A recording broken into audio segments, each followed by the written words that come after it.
जो आज हम पढ़ेंगे कक्षा 10वीं गणित की प्रश्नावली 3.2 का प्रश्न नंबर 6।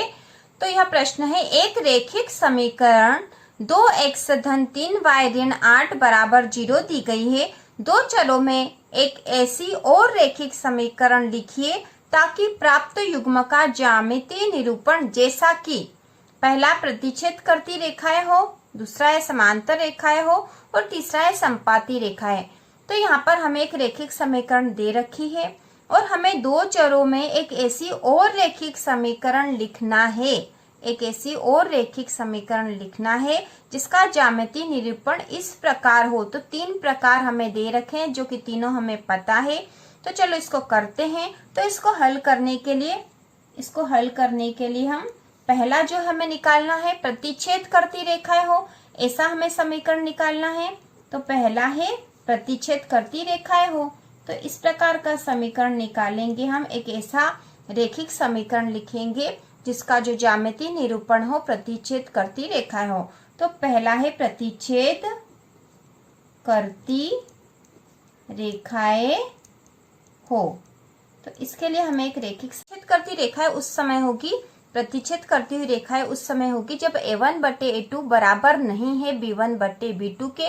तो ऐसी स्थिति में प्रतिच्छेद करती हुई रेखाएं होगी और केवल एक हल होगा। तो हमें इस स्थिति के लिए क्या चाहिए, a1 अपॉन a2 बराबर नहीं है b1 बटे b2 के। तो a1 बटे a2 बराबर नहीं होना चाहिए b1 बटे b2 के। तो हमें एक समीकरण तो दे रखी है और दूसरी समीकरण हमें बनानी है और हमें पता है कि हम समीकरण में a1 a2 b1 b2 कैसे निकालते हैं। तो चलो करते हैं। तो हमें समीकरण दे रखी है, समीकरण है कौन सी है, 2x धन 3y ऋण 8 बराबर 0 है। तो इस समीकरण में a1 क्या है, a1 बराबर क्या होगा, 2 होगा। a1 बराबर 2 होगा क्योंकि ये समीकरण किस रूप में होती है, a1x, क्योंकि पहली समीकरण है इसलिए हमने लिख दिया a1x धन b1y धन c1 बराबर 0। तो यहाँ पर जो है a1 के लिए यहाँ पर क्या है, 2 है। तो a1 बराबर 2 है। b1 बराबर y के साथ में जो संख्या होती है वो b1 होती है, तो b1 बराबर 3 है। और c1 बराबर, तो c1 जो बाद वाली जो संख्या होती है वह c1 होती है, तो वह है ऋण 8। तो इस प्रकार हमें पता है कि a1 b1 और c1 क्या है। अब हमें a2 और b2 निकालना है। तो हमें क्या चाहिए, यहाँ पर a1 बटे a2 बराबर नहीं होना चाहिए b1 बटे b2 के। तो हम कोई सी भी समीकरण बना सकते हैं, बस हमें ध्यान ये रखना है कि जो भी समीकरण बनेगी उसमें a1 बटे a2 बराबर नहीं होना चाहिए b1 बटे b2 के। तो a1 बटे a2 बराबर नहीं होना चाहिए b1 बटे b2 के। तो a1 क्या है, a1 है यहाँ पर 2 बटे a2 बराबर नहीं होना चाहिए, b1 है 3 और यहाँ पर b1 है 3 और b2 हमें निकालना है। तो हमें ऐसी समीकरण बनानी है जिसमें 2 के बटे जो संख्या हो बराबर नहीं होना चाहिए 3 के बटे जो संख्या हो उसके। तो हम कोई सी भी संख्या लिख सकते हैं। हम a2 के स्थान पर लिख देंगे 5। ठीक है, आप कोई सी भी संख्या लिख सकते हो, लेकिन हमें ध्यान रखना कि यदि आपस में काट भी दे तो ये दोनों और ये दोनों बराबर नहीं होने चाहिए। तो हमने लिख दिया 5x धन b2 के स्थान पर हम लिख देते हैं 6। यदि 6 से काट भी देंगे 3 एकम 3, 3 दूना 6, 1/2 हो जाएगा। तो 6y और यहाँ पे है ऋण 7 बराबर 0। तो हमने यहाँ पे एक समीकरण बना दी है, 5x धन 6y ऋण 7 बराबर 0। तो यहाँ पर हो जाएगा a1 बटे a2 हो जाएगा 2/5 बराबर नहीं है 3/6 के। तो इस प्रकार समीकरण बन गए। हमने एक नई समीकरण बना दी है। अब a1 क्या है, a1 है हमारे पास 2/5 बराबर नहीं है 3/6 के, जिससे प्रतिच्छेद करती रेखाएं होगी। इसी प्रकार दूसरा है समांतर रेखाएं हो। इस तरह की एक समीकरण बनानी है जिससे कि हमारी समांतर रेखाएं प्राप्त हो। तो समांतर रेखाएं उस समय प्राप्त होगी जब A1 बटे A2 बराबर होगा B1 बटे B2 के और यह बराबर नहीं होगा C1 बटे C2 के। तो हम लिख लेते हैं A1 बटा A2 बराबर है B1 बटा B2 के और यह बराबर नहीं होगा C1 बटे C2 के। ऐसी स्थिति में समांतर रेखाएं प्राप्त होगी। तो हमारे पास समीकरण है, दी गई समीकरण बराबर क्या है, 2x धन 3y ऋण 8 बराबर 0 और इसमें A1 बराबर है 2, B1 बराबर है 3 और C1 बराबर है ऋण 8।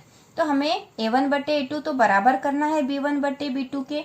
तो हम A1 के A2 के अब हमें चाहिए A2 B2 और C2। तो तब A2 बराबर भी हम लिख देंगे, बराबर 2 ही लिख देते हैं और B2 बराबर भी 3 लिख देते हैं और C1 बटे C2 के बराबर नहीं होना चाहिए तो C2 हम लिख देते हैं ऋण के साथ।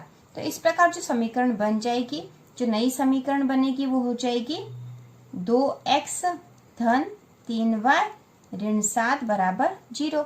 तो इस प्रकार जो समीकरण प्राप्त हो गई है नई, इससे हमें समांतर रेखाएं प्राप्त होगी,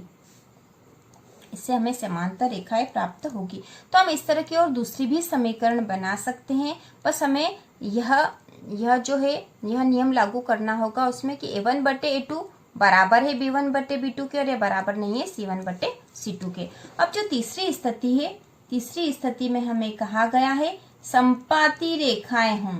ऐसी रैखिक समीकरण बनानी है जिससे कि समीकरण युग्म में समपाती रेखाएं हमें प्राप्त, समपाती रेखाएं हो।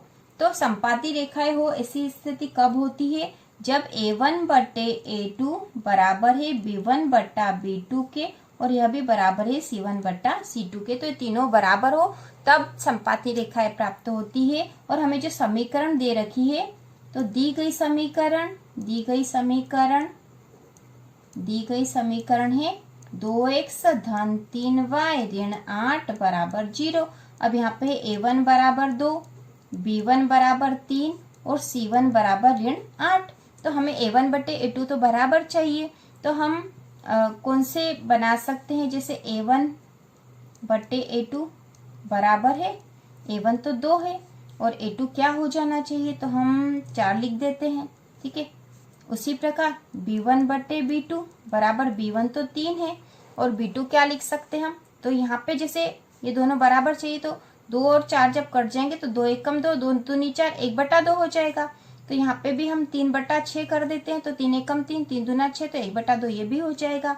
उसी प्रकार C1 बटा C2, तो C1 है ऋण 8, तो हम यहाँ पे C2 लिख देंगे ऋण 16। तो 8 एक 8 दूनी 16, 1 बटे 2 ये भी हो जाएगा और ऋण से ऋण कट जाएगा। तो ऐसी स्थिति में तीनों बराबर हो जाएंगे। किससे बराबर हो जाएंगे, कट जाएंगे, 2 एक कम 2, 2 दूनी 4, 1 बटा 2 हो जाएगा। 3 एक कम 3, 3 दूना 6, ये भी 1 बटा 2 हो जाएगा और ये ऋण से ऋण कट जाएगा और 8 एक 8, 8 दूनी 16 हो जाएगा। तो इस प्रकार यदि ये मान रखेंगे तो हमारी ये समीकरण बराबर हो जाएगी, मतलब A1 बटे A2 बराबर हो जाएगा B1 बटे B2 का और यह भी बराबर हो जाएगा C1 बटे C2 के। तो समीकरण कौन सी बनेगी, समीकरण हम लिख देंगे, हमने A2 का मान क्या रखा था 4x और B2 का 6, तो 6y ऋण 16 बराबर 0। तो ऐसी स्थिति में जो ज्यामितीय निरूपण होगा, रैखिक समीकरण युग्म का जो ज्यामितीय निरूपण होगा, तो हमें समपाती रेखाएं प्राप्त होगी। तो इस प्रकार ये हमने तीसरा भी कर लिया है और इसी प्रकार के और वीडियो देखने के लिए चैनल को सब्सक्राइब कीजिए।